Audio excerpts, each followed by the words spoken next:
মানে যদি এমন হতো যে বেনামাজির জানাজা হয় না, আমার মনে হয় নামাজির সংখ্যা বাড়তো।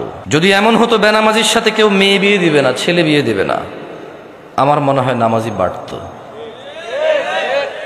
যদি এমন হতো বেনামাজির সাক্ষী গ্রহণ করা হবে না, কি গ্রহণ করা হবে না, যদি এমন হতো যে বেনামাজি ছেলে তার নামাজি বাবার সম্পদের অধিকার পাবে না, তাইলে মনে হয় নামাজি বাড়তো। এগুলো আমি বলিনি, এগুলো মুহাম্মদ সাল্লাল্লাহু আলাইহি সাল্লাম বলছে।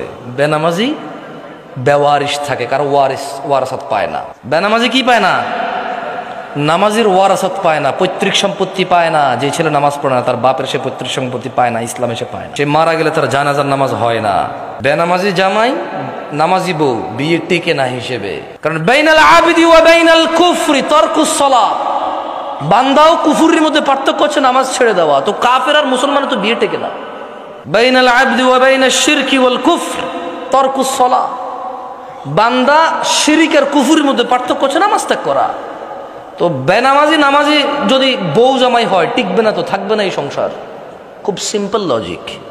আপনি যেদিন হাদিসকে এভাবে দেখবেন, ওই দিন আপনি মানুষ হতে পারবেন। আদারওয়াইজ ওয়াজ শুনতে পারবেন, জুমায় যেতে পারবেন, খুতবা শুনতে পারবেন, কিচ্ছু হবে না। আর আমার মতো লোকজন নিয়ে এসে, আমার থেকে উন্নত লোকজন নিয়ে এসে কতক্ষণ